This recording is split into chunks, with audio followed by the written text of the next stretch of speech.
First of all, welcome to the DITF Club and our second club meet, Rajasthan Ro Itihas. If you haven't attended our first meet, don't worry, it's on YouTube.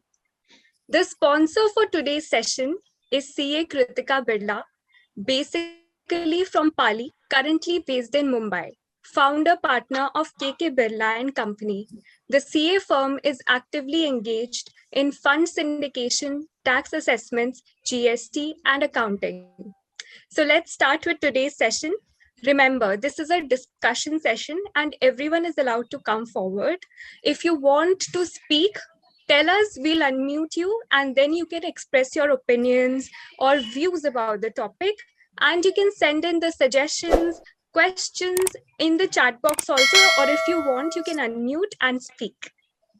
So before starting, we have a small video for you all to get the feels of beautiful state we are all are from. So let's start. I'll share my screen. So I hope the screen is visible to everyone. Yes. Okay.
Okay, so I am proud to be a part of such rich culture and heritage.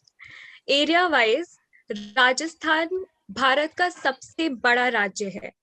साल 1949 में इस राज्य के तौर पर भारत में शामिल किया गया था.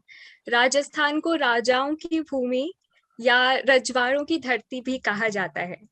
यहाँ के भव्य राजमहल, वास्तुकला, ये देखिए पीछे मेरे ये उत्कृष्ट नमूने हैं.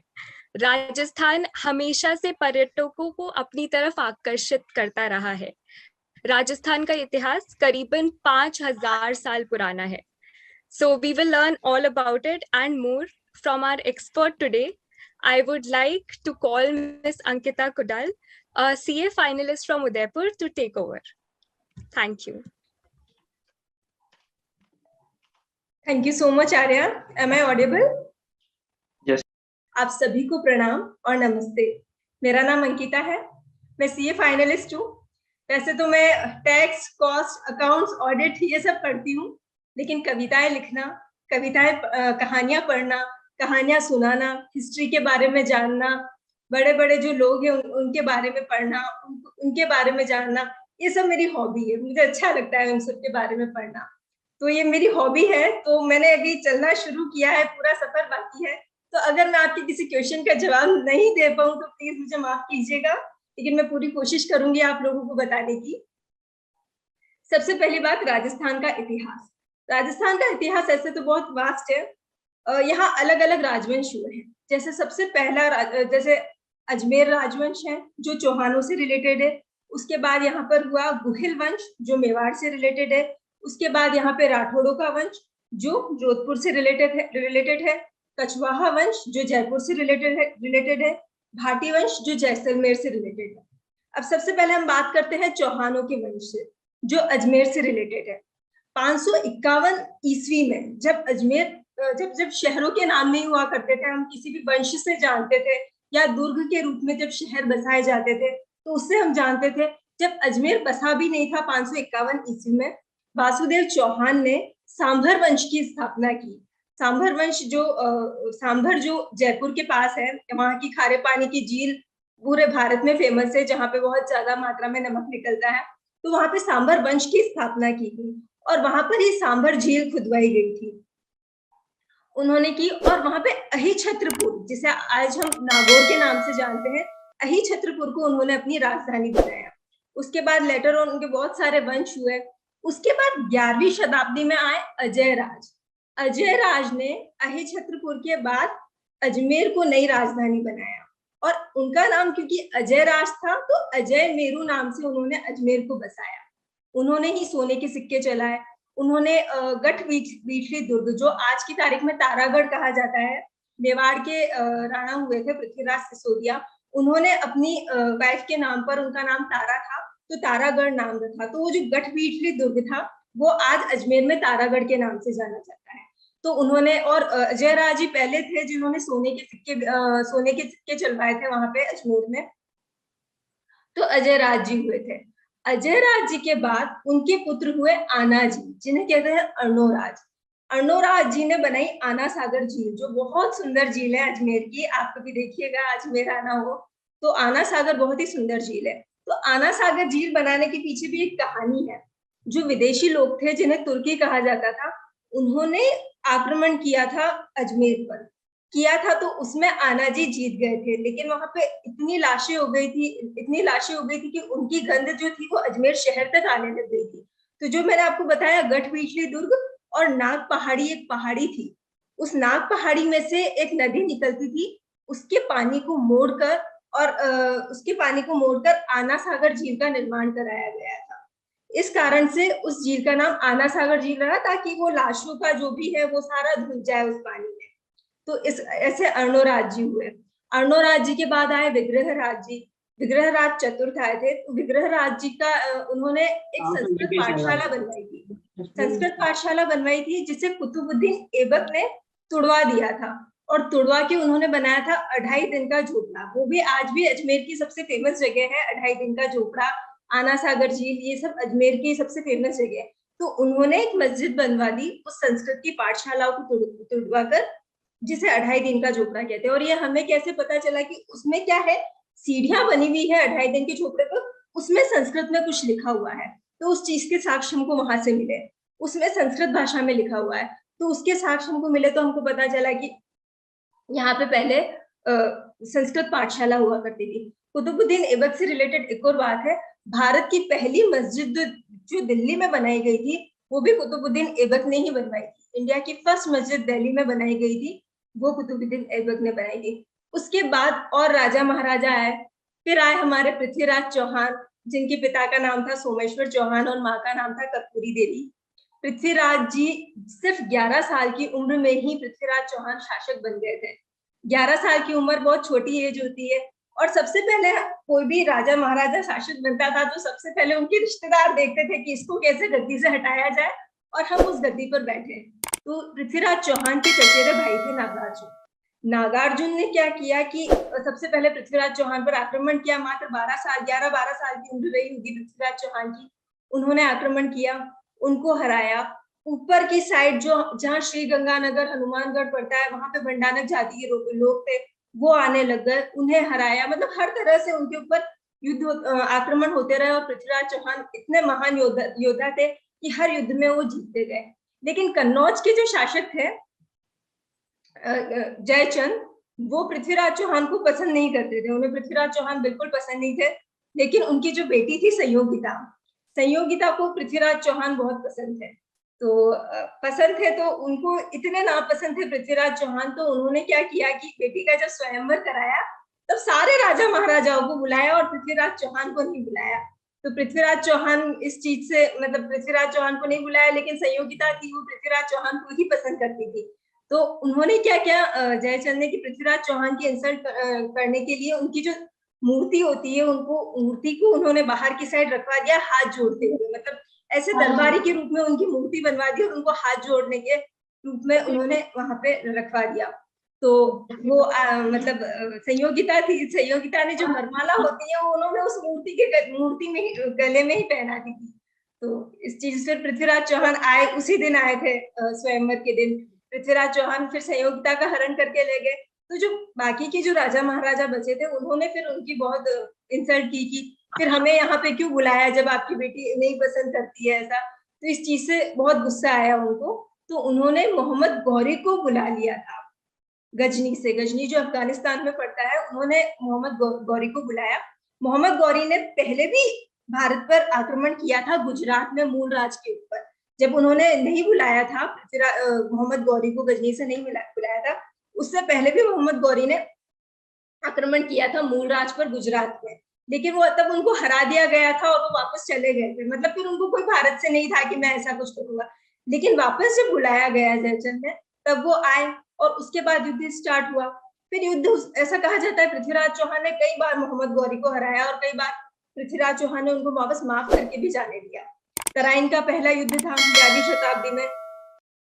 तब वो आए और उन्होंने पृथ्वीराज चौहान ने वापस उनको हरा दिया था, चले गए थे। फिर वापस एक और युद्ध हुआ, काफी युद्ध होने के बाद वापस एक युद्ध हुआ, वो था तराइन का द्वितीय युद्ध। उस युद्ध में क्या था कि सबको खुशी थे कि पृथ्वीराज चौहान ने मोहम्मद गौरी को इतनी बार हरा दिया, वापस ये युद्ध करने आया है, अब क्या होगा। वापस उनको बोला, तो फिर सारे लोग बैठे थे। तो उनके युद्ध में प्रताप सिंह करके एक थे, तो उन्होंने बोला कि हमको दुश्मनों को, भले हम उनसे कितनी भी बार हारे हो, लेकिन हमें कभी दुश्मनों को कमजोर नहीं समझना चाहिए। आसपास के जो लोग थे, जो बैठे थे वहां पे, पृथ्वीराज चौहान, सब उनपे हंसने लग गए कि कैसी बातें कर रहे हो, क्या कर रहे हो। तो एक तरह से उनको बुरा लगा कि उनकी इंसल्ट की एक तरह से। तो पृथ्वीराज चौहान के वो जो प्रताप सिंह थे, उन्होंने जाके मोहम्मद गौरी के युद्ध में हेल्प की। और एक और स्ट्रेटेजी ये रही कि वो रात के टाइम आए, मोहम्मद गौरी आए और उन्होंने बोला कि आप महान शासक है, आपने हमें इतनी बार हराया है, अब हमारी और हिम्मत नहीं रही कि हम आपसे लड़ सके, इसलिए हम हमारी हार को स्वीकार करते हुए हम इस युद्ध को नहीं करते हैं और हम यहाँ से चले जाएंगे। ये वाली बात कही। लोग तो बहुत खुश हो गए कि चलो, ये इसने तो अपने बिना लड़े ही इसने अपने हार को स्वीकार कर लिया।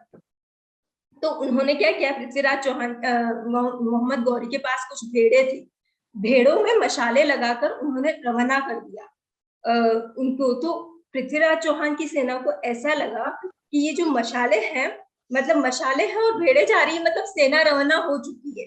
क्योंकि उस समय बहुत दूर दूर जगह होती थी, ऐसा कुछ देखने का भी ऐसा कुछ नहीं होता था कि हमको बहुत क्लियर दिख पाए कि क्या जा रही है। तो अचानक किसी के चलने की आवाज आती है, उन आवाजों से और मशालों से ये पता लगता था कि सेनाएं वापस लौट चुकी है। और वो बोल भी चुके थे कि हम शाम को, हम जो रात है तभी हम चले जाएंगे। तो उसके बाद एक ये स्ट्रेटेजी रही, तो वो बोल एकदम निश्चिंत हो गए। दूसरी सबसे बड़ी स्ट्रेटेजी ये थी कि पृथ्वीराज चौहान का जो घोड़ा था, जो युद्ध करता था, उस घोड़े को चेंज कर दिया गया। उसकी जगह नाट्यरंभा नाम का घोड़ा लाया गया, जो कि नाचते गाते वाले घोड़े, जैसे शादी वगैरह में जो घोड़े नाचते हैं, जो डांस करते हैं, उस घोड़े को उस पृथ्वीराज चौहान के घोड़े से रिप्लेस कर दिया गया। अब क्या हुआ, युद्ध स्टार्ट होने से पहले ही लोग कोई नहा रहे थे, कोई कुछ कर रहे थे, क्योंकि अगले दिन पता था कि युद्ध तो होना नहीं है। अचानक से बिना युद्ध का बिगुल बने कुछ हुए, डायरेक्ट ही तराइन के द्वितीय युद्ध में पृथ्वीराज चौहान की जो सेना थी उस पर हमला कर दिया गया। अब जैसे जैसे जैसे जैसे थे उसी स्थिति में लड़ने भागे पृथ्वीराज चौहान भी गए। पृथ्वीराज चौहान ने जैसे घोड़ा देखा वो नाट्यरंभा, फिर भी पृथ्वीराज चौहान जी लड़े। उन्होंने काफी युद्ध में संघर्ष किया। जब पता चला कि नहीं लड़ पाएंगे वो, तो हरियाणा के पास एक जगह है सिरसा, वो सिरसा की तरफ भागे, हरियाणा के पास सिरसा वाली जगह पर भागे। तो भी मोहम्मद गौरी उनके पीछे पीछे भागे और उनको पृथ्वीराज चौहान को पकड़ लिया गया। पकड़ के वापस अजमेर लाया गया। उसके बाद पृथ्वीराज चौहान को अंधा करके वो गजनी लेके चले गए अपने साथ मोहम्मद गौरी। और कुतुबुद्दीन ऐबक जो मैंने आपको बताया था कि जिन्होंने 2.5 दिन का झोपड़ा बनवाया था अजमेर में, उनको वहां का शासक बना दिया गया। और पृथ्वीराज चौहान के जो बेटे थे गोविंदराज जी, वो भी मतलब अजमेरी थे, वो गए अब गजनी। अब गजनी गए तो उनकी हालत जो थी वो उनके दरबारी विद्वान जिनका नाम था चंदबर दाई, उनसे नहीं देखी गई थी। चंदबर दाई का एक्चुअली नाम था पृथ्वी भट्ट नाम था। लेकिन सर हमारे यहाँ पे क्या होता है राजस्थान में कि सर नाम बिगाड़ने की बहुत परंपरा है सर, किसी का भी कुछ भी नाम होता है तो उसका नाम बिगाड़ के बोलते थे। तो पृथ्वीराज चौहान का नाम पृथ्वी भट्ट था तो उनको कुछ भी बोल दिया करते थे वहां के लोग, पृथ्विया, कुछ भी ऐसे नाम बिगाड़ के बात करते थे। तो उन्होंने सोचा कि जैसे मेरा नाम पृथ्वी भट्ट है और हमारे यहाँ के जो राजा है वो पृथ्वीराज चौहान है, तो उनका नाम कहीं ना कहीं बिगड़ रहा है। जैसे मेरा नाम बिगाड़ते हैं पृथ्वी नाम से, तो कहीं ना कहीं उनका भी नाम को जो है वो उनके नाम की भी इंसल्ट है। तो उन्होंने अपना पृथ्वी भट्ट नाम रख के चंदबर दाई नाम रख दिया। तो उसके बाद वो गजनी गए। गजनी में उन्होंने मोहम्मद गौरी को बोला कि हमारे जो राजा है, एक तो पहली बात तो अपने राजा को इस तरीके से देखना, हाथ बंधे हुए अंधा कर रखा था राजा को, तो किसी को भी एकदम से ऐसा दुख होता है। तो उन्होंने कहा कि मैं अपन दोनों चाहे तो मिलके अपन जो मोहम्मद गौरी है उनको अपन हरा सकते हैं, तो उनको मार सकते हैं। तो उन्होंने बोला कैसे? तो बोले अब मैं जो बोलता हूँ बोलिए।